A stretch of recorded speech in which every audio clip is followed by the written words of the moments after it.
Nafarroako iparraldeko bailara menditsuak, Oian Ezeak, Errekak, erdialdeko Eliza Romanikoak, Doneiako ebidea, hegoaldeko Baratzak edo eta Basamortua, Nafarroako paisai kulturalak anitzak eta aberatsak dira. Saio hontan, oinezko ibilbide ezberdinak eginen ditugu Nafarroako paisaia eta kultura ezagutzeko.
Ezkaban gaude, Ezkabako mendian, Iruña herrian, eta Ezkaban aurkitzen dugu Alfonso Hamabigarrenaren gotorlekua.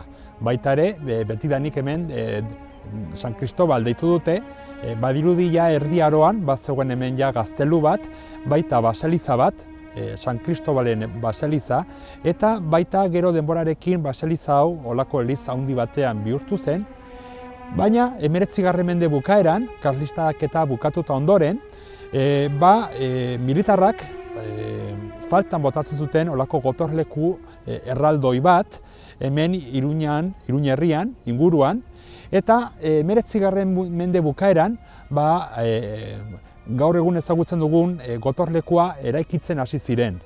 20. mende hasieran, obrak ia bukatuak ziren, baina orduko lehendabiziko munduko gerran hegazkinak eta erabiltzen hasi zirenez, gotorleku eredu hau erabat desfasatuta gelditu zen eta gotorlekua presondegi batean bihurtu zuten. Presondegi hau famatua da, batez ere 1934 aintzin, 1934an daude urriaren irautzak, eta batez ere Asturiasetik, baita Eibarritik eta hainbat preso ekarri zituzten gotorleku hontara. Gero, Gerra Zibilan, gotorleku hau presondegi erraldoi batean bihurtu zen, batzutan 2000 preso baino gehiago eduki zituzten hemen presondegi hontan, eta batez ere famatua da 1938an, maiatzaren 22an, egon zelakotz olako fuga erraldoi bat. Bapatian, ados jarri ziren preso pila bat, eta hemendik fugatu ziren, 700 bat lagun, gehienak ere erail zituzten, baina horietatik bakarrik 3 lortu zuten muga gainditzea. Orain berriki, ibilbidea sortu dute, oinezko ibilbide bat, GR 225, eta ibilbide hau, printzipioz, presoak erabili zuten bidea jarraitzen du. Hau da, hemendik, Ezkabatik, Ezkabako presondegitik, gotorlekuatik, iparalderantz joan ziren. Hemen iparaldean daukagu Orrioko herria, baita Olague, eta gero hortik bakar batzuk lortu zuten iritsi ziren Baztanera, eta gero beste batzuk joan ziren Urepeletik, Urepel aldera, eta hortxe badirudi bakarrik 3 lagun lortu zuten, nolabait ere eskapatzea edo lortu zuten hemendik fugatzea. Erran bezala, izan ziren jende pila bat, hemendik eskapatu zirenak, 700 bat lagun, baina gehienak erail zituzten edo gotorlekura presondegira bueltatu zituzten. Gaur egin dugun ibilbidea da ibilbide honen lehendabiziko etapa. Hau da, Ezkabatik Olaguera. Denetara ez dira 14 kilometro, 13 gutxi gora bera dira, eta ibilbide honetan ezagutuko dugu alde batetik noski gotorlekua, nahiz eta gaur egun itxita egon, ezin gara gotorlekuan sartu, Eta gero ja, jautsiko dugu Ezkabako mendia, Orrio eta Olabe aldera. Olaben baita ere ezagutuko ditugu gaur egun Arantzadik ari den egiten indusketak, kontutan izanta, Olaben aurkitu dituztela hainbat gorputz, hainbat hezur eta presoak badirudi hor fusilatuak izan zirenen errestoak.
Oraintxe, gotorleku barruan gaude, gotorlekuaren zati batean, eta erran bezala, gotorlekua 19. mende bukaeran eraiki zen, 20. mende hasieran erdi bukatuta zegoen, eta gotorlekuak jarraitzen duen eredua, ez da gaztelu bat, ez da ere ziudadela bat, baizik eta hemen egin zuten izan zen mendiaren tontorra moztu, eta olako trintxera erraldoi batzuk egin zituzten.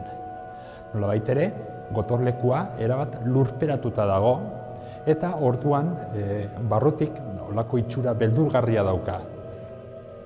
Iluna, ia ez dago argirik, eta presondegi bezala, baita ere presondegi nahiko beldurgarria zen. Kontutan izanta, ez bakarrik iluntasuna, baizik eta ez daukan urarik, ez daukan argindarrik, eta hemen egon ziren presoak nahiko egora latzan bizi izan ziren.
Ezkabako mendia jautsi dugu, 4 kilometro dira, eta orduan orain hemen daukagu Garrues herria.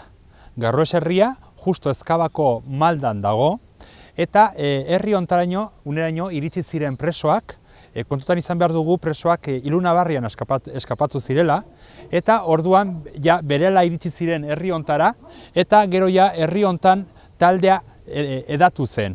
Ja, bakotxak ja, joan zen ja iparaldera, eta orduan ja momentu hortan bazakiten ja militarrak fuga bat egon zela, iesaldi bat egon zela, eta kamioiak ekarri zituzten, hemen inguruan, jarri zituzten kamioi batzuk, olako argi erraldoi batzuekin, reflektore batzuekin, eta hemendik aintzin ja hasi ziren pixkanaka hasi ziren preso gehienak harrapatzen edo gehien bat hiltzen.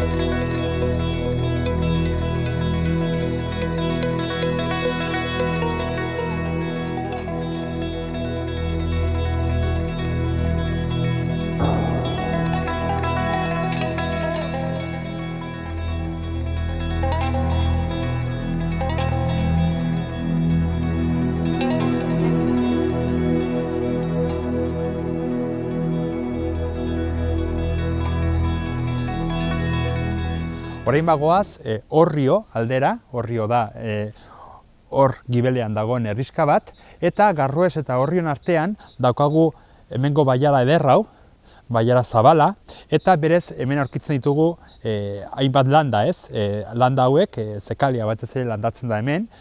Garai hortan segurazki ere, iesaldia egon zen garai hortan, hau dena ogiz gainezka beteta egonen zen, ogia edo garia, eta berez, oraindik ere zekalia daukagu mentxe landatuta.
Naiz eta hemen iparraldean Ultzamako bailara egon eta hegoaldean berriz Iruñaldea, hemen gauden oraintxe bertan gauden bailara hau, klima aldetik, natura aldetik, erran dezakegu eremu mediterraneoan gaudela, hau da, ez dagoelako ezetasunik, Eta gainera hemen aurkitzen ditugun landareak, aurkitzen ditugu olako zuhaitz txikiak, gero baitare azken urtetan jarri dituzten pinuak, zekaleak, hori dena lotuta daude baitare bertako klimarekin, klima mediterraneoarekin.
Hementxe bukatzen dugu gaurko ibilbidea, Olaben gaude, Olabeko inguruan, Ezkabatik 14 kilometrotara, eta orduan hemen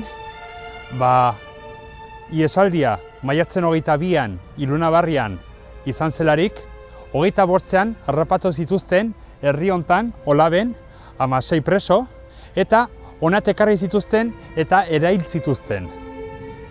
Gero, zulo handi batean sartu zituzten, eta azkeneko urtetan indusketak egiten aritu dira, aurkitu dituzte hainbat gorpu, justo nagon lekuan, eta hemen daukagu orain oroitarri bat. Alde batetik dago zulo handi bat, eta bestaldetik hortxe daukagu oroitarri bezala, hemen nola fusilatu zituzten 16 lagun. Eta hau da, gaur egin dugun ibilbidea, hau da, Ezkabatik Olabera, berez GR 225 Iesaldiaren ibilbidea Ureplera joaten da, hemendik 40 kilometrotara, baina etapa ezberdinak dira, gaur egin duguna izan da ibilbide interesgarri eta hunkigarri honen lehendabiziko etapa.